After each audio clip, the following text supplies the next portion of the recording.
My name is Peter Nicholson. I'm 34 years old, and up until June 14th, 2024, I thought I understood the exact parameters of my own life. I'm a Marine, was a Marine, stationed out of Camp Lejeune, though at the time, I was on a short leave back home in Charleston, South Carolina. The humidity that day was a physical weight, the kind that makes the air feel like it's been pre-chewed. I was at a local diner, one of those places where the vinyl booths are patched with duct tape and the coffee tastes like burnt soil. I remember reaching for the salt shaker. My hand just stopped. It didn't shake. It didn't go numb. It just ceased to belong to me. I watched my fingers hover an inch above the glass, and then the world tilted 45 degrees to the left. There's a specific sound when your internal systems fail. A high-pitched hum that drowns out the clatter of silverware and the low hum of the ceiling fan. I felt a coldness start in my gut and bloom outward, hitting my chest like an ice pack. I tried to call out to the waitress, a woman named Sarah I'd known for years, but my throat was a sealed pipe. I hit the floor before I even realized I was falling. The linoleum was cold against my cheek, smelling of industrial lemon cleaner and old grease. People were shouting, their voices sounding like they were underwater. Someone yelled about a heart attack, another about a stroke. I wanted to tell them it wasn't that. It felt deeper, like a plug had been pulled at the base of my spine. My vision narrowed into a pinhole, and then, with one final, ragged heave of my lungs, the room simply went black. The transition wasn't a tunnel or a flash of light. It was a shift in frequency. I was suddenly standing in the corner of a trauma bay at MUSC Health University Medical Center. I knew the room. I'd been there 3 years prior for a training injury. The smell of ozone and antiseptic was overpowering. I saw myself on the gurney. I looked gray, a sickly, ash-colored hue that didn't look like skin anymore.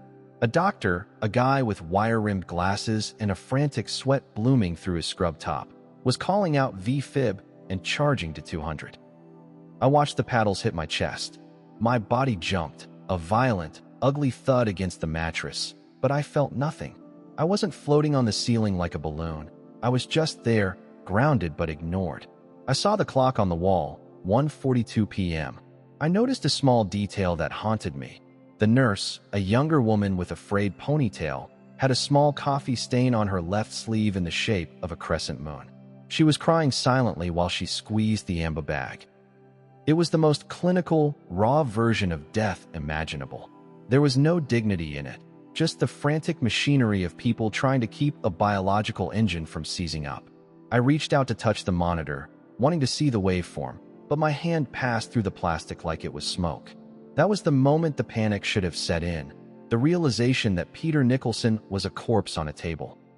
But instead of fear, a sudden, heavy silence descended, a silence so thick it felt like being buried in warm sand. The hospital walls didn't disappear, they just stopped being the most important thing in the room. The sterile white of the trauma bay bled into a different kind of light, not bright, but clear. I found myself standing on a coast that looked remarkably like the South Carolina shore, yet the proportions were wrong. The ocean wasn't blue. It was a deep, translucent silver, and the sound of the waves didn't crash, it pulsed. I looked down at my hands. I was wearing my utility uniform, the fabric crisp and heavy, smelling of starch and sea salt. I felt more solid than I ever had in my life. The air didn't move, yet I felt a constant, gentle pressure against my skin. I turned around, expecting a gateway or a crowd of ancestors, but there was only one person. He was sitting on a piece of bleached driftwood, looking out at the silver water. He didn't have a glowing halo or flowing robes. He was wearing a simple, dark work shirt and trousers, his skin tanned and weathered like someone who spent his life outdoors. When he turned to look at me, the air in my lungs, or whatever I was breathing then, felt like liquid gold. His eyes weren't just a color, they were a history. He didn't stand up immediately. He just nodded, as if we were picking up a conversation we'd started 20 years ago. "Peter," he said. His voice didn't echo, it resonated in my marrow. It was the voice of the person who knows exactly how many hairs are on your head and exactly how many times you've lied to yourself. I didn't fall to my knees. I couldn't. I just stood there, a soldier in front of his commander, feeling the absolute, crushing weight of being seen. Truly, fully seen. He patted the driftwood beside him, a gesture so human it broke my heart. "Sit," he said. "We need to talk about what's coming for your house." Sitting beside him on that bleached wood, The silver ocean felt less like water and more like a mirror. He didn't look at me with pity. He looked at me with the kind of gravity that makes a man stand straighter. He placed a hand on the sand, and as his fingers touched the grains, the shoreline began to ripple. "Peter," he said, his voice cutting through the sound of the rhythmic pulse. "The world thinks the end is a fire from the sky. They think it's a sudden collapse of the sun. But the end begins in the quiet places. It begins with the closing of doors." He looked directly at me, and suddenly, I wasn't just on a beach. I was seeing a map of the United States, but it wasn't made of borders. It was made of light and dark pockets of energy. "The message for 2026 isn't about a war of iron," he continued, and his tone shifted into something crystalline and sharp. "It is the year of the threshold. The division is no longer coming. It is here. You will see a great partition of the spirit." He explained that by the fall of 2026, the institutions people trust, the banks, the big steeples, the government offices, will experience a hollowing. He wasn't talking about them disappearing. He was talking about them becoming shells. "The title of leader will mean nothing," he said. "The title of believer will mean even less. Only the fruit remains. I am shaking the tree so that only what is rooted in me stays attached. Everything else, the politics, the pride, the performance, it all falls." I felt a cold chill. This wasn't a Sunday school lesson. This was a tactical briefing. He told me that 2026 would be the year the mirage of stability evaporates, forcing every single soul to choose between the system of man and the providence of the divine. It was late evening, the orange glow of the street lamps bleeding through the blinds. My wife, Elena, was sitting at the table, her head in her hands. Across from her sat my brother, Marcus. The tension in the room was so thick it felt like physical static. I tried to reach for Elena, but my hand brushed through her like cold mist. They weren't talking about me. They were arguing about a digital notification on their phones. "I can't do it, Marcus," Elena whispered, her voice cracking. "If I don't sign that digital loyalty oath for the district, I lose my teaching license. We lose the house." Marcus didn't look up from his screen. His face was bathed in the blue light of his device, and he looked different, harder. "Then sign it, Elle. It's just words. We have to live in the real world. Peter isn't here to pay the mortgage anymore." The betrayal in his voice hit me like a physical blow. He wasn't just being practical, he was being cold. He looked through her, not at her. I realized then that the warning he spoke of wasn't just about global events. It was about the dinner table. The pressure of the coming year was going to turn brother against sister, not over grand ideologies, but over the simple, brutal necessity of survival. I saw my bank app on the counter, showing a balance of 0, the account frozen. I felt a surge of helplessness. The personal fracture he promised was happening right in front of me, a preview of a future where my absence left my family vulnerable to a world that had finally decided to demand everything. I was pulled back to the driftwood. My chest ached with the weight of what I'd seen. I looked at him, my breathing shallow. "Why?" I demanded, the Marine in me coming out. "Why show me my family breaking? Why 2026? What determines who makes it through?" He didn't blink. He stood up, and for the first time, he seemed to tower over the horizon. "It happens because the grace of delay has ended," he said. His voice was like a hammer on an anvil. 2026 is the year of the harvest of choice. The reason it feels like a fire is because the dross is being burned away. Those who rely on the structures of this world will be crushed as those structures fail. They are failing now. He stepped closer, his presence pinning me in place. "The outcome is determined by one thing, allegiance. Not words, Peter. Allegiance. In 2026, there will be a global system of provision introduced, a digital tether tie to your compliance. Most will take it for the sake of the house, the car, the bread. But those who take it will lose the ability to hear my voice. Their hearts will calcify." He grabbed my shoulder, and I felt a heat that was almost unbearable. "This is why the message is shocking. The church you know will lead the way into this system. They will call it stewardship. They will call it wisdom. But it is the great snare. You must tell them, do not touch the tether. Even if it costs the roof over your head, do not touch it. The provision of the Father is being moved to the wilderness, away from the cities of man. That is what changes. The safety is no longer in the system. The safety is in the exile. I looked at him, terrified. They won't believe me, I whispered. He smiled, a sad, knowing curve of the lips. Some will, the ones who are already feeling the weight of the salt. The heat from his hand on my shoulder didn't fade. It intensified until the silver beach dissolved into the harsh, artificial glow of a corporate office. I was standing in the lobby of a major regional bank in downtown Charleston. It was raining outside, a gray, torrential downpour that blurred the glass. I saw myself, or rather, the version of me that existed in this projected future. I was wearing a cheap suit that didn't fit my shoulders, sitting across from a lone officer named Mr. Henderson. The man wasn't a villain. He looked tired, his eyes bloodshot behind thick lenses. On his desk was a tablet glowing with a rhythmic, pulsing blue light, the system of provision he had warned me about. "Peter," Henderson said, his voice flat and devoid of any real empathy.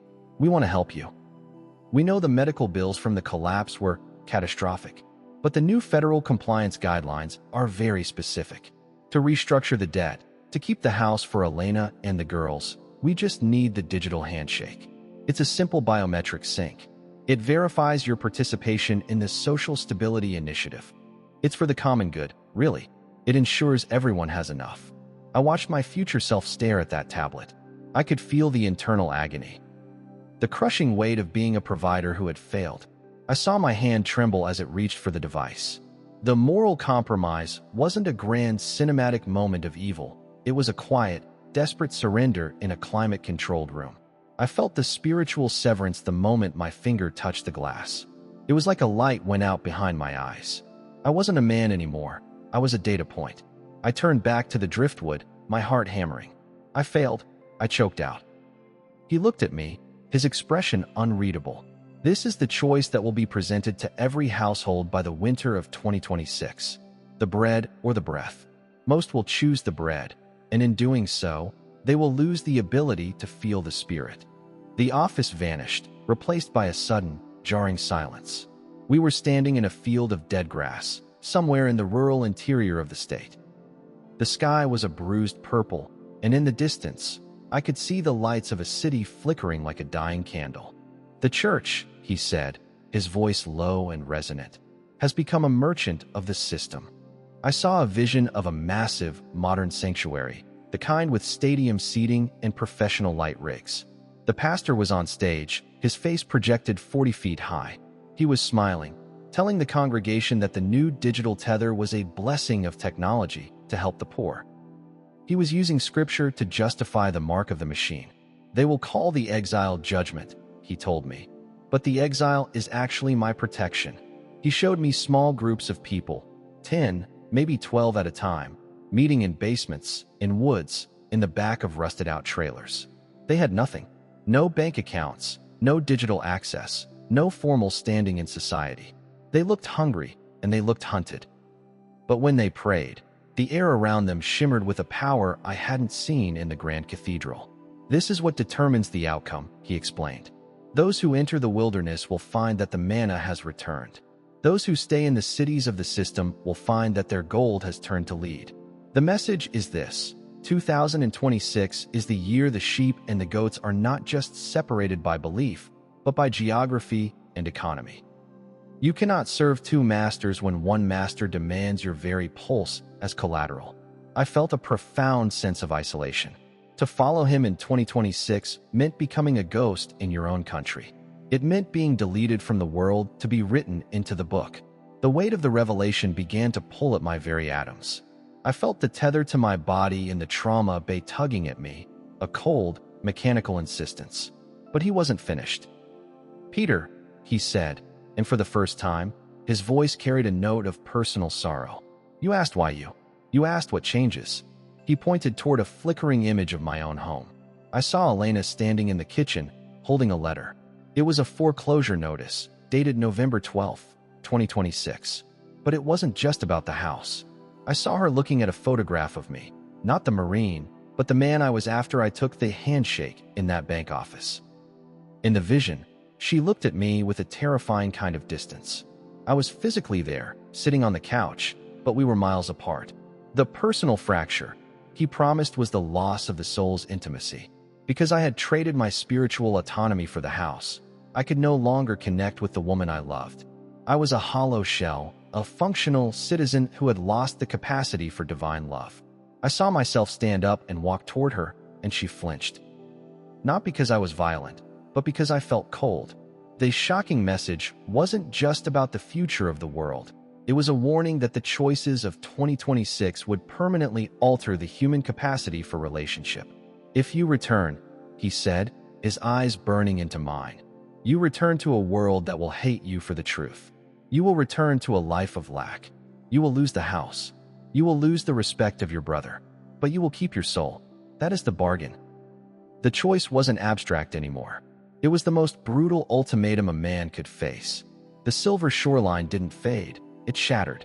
It felt like being dropped from a high-altitude jump, the wind whistling through a soul that suddenly had to fit back into a heavy, broken container. I felt the electric jolt first, a white-hot spike that slammed into my sternum. Then the smell, the metallic tang of blood and the ozone of the defibrillator. My eyes snapped open, but I couldn't see anything but the overhead surgical lights, blurred and haloed by my own tears. I heard a monitor start to rhythmic beep beep beep, and the nurse with the crescent moon coffee stain let out a sound that was half sob, half laugh. "We have a rhythm," someone shouted. "He's back." I tried to speak, but my throat was a desert. I wanted to tell them about the driftwood, the digital handshake, and the shivering fields of the interior, but all that came out was a ragged, wet gasp. They moved me to the ICU, a place of hushed whispers and the constant hiss of oxygen.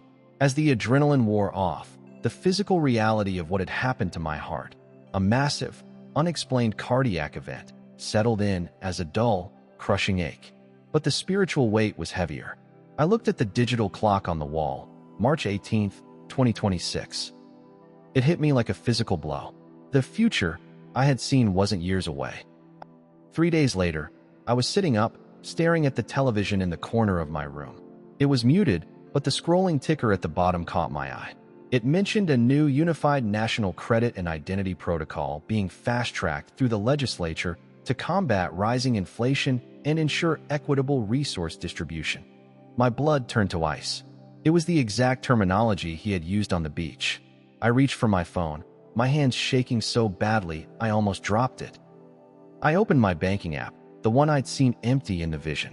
The balance was there, but there was a new icon in the top right corner, a small, pulsing blue shield. I tapped it. A notification popped up. To continue accessing your funds and maintaining your current mortgage rate, please visit a certified enrollment center for your biometric sync by November 1st. I felt a sickness in my stomach that no medicine could touch. This was the proof event. It wasn't a dream. It wasn't a hallucination brought on by hypoxia. The digital handshake was no longer a prophecy. It was a push notification. I looked at my wedding ring, glinting in the sterile light. I knew that by refusing that sync, I was signing the foreclosure papers I'd seen Elena holding. I was choosing the wilderness. I was choosing to be a ghost. The reality of this shocking message was that the time for preparation had already passed. We were already standing on the line. I'm back in Charleston now, but I don't go to the diner anymore. I spend a lot of time sitting on my porch, watching the tide come in and out of the marsh. My brother, Marcus, stopped by yesterday. He was excited, showing me his new phone, bragging about how the sync had cleared his credit card debt and lowered his car payment. He looked at me like I was a tragic relic, a man who had lost his edge after a health scare. He couldn't understand why I was selling my truck, why I was moving my family into a small, off-grid cabin 3 hours inland. "You're throwing it all away, Peter," he said, his voice flat and distant, just like in the vision. "For what? A conspiracy theory?" I didn't argue. I couldn't. How do you explain the smell of silver water to a man who is only interested in the price of bread? I just looked at the way he avoided my eyes, the way his movements felt slightly mechanical, as if he were being guided by an invisible tether. Elena is scared, but she stays. We have 3 boxes of silver coins and a stack of paper Bibles buried in the crawl space.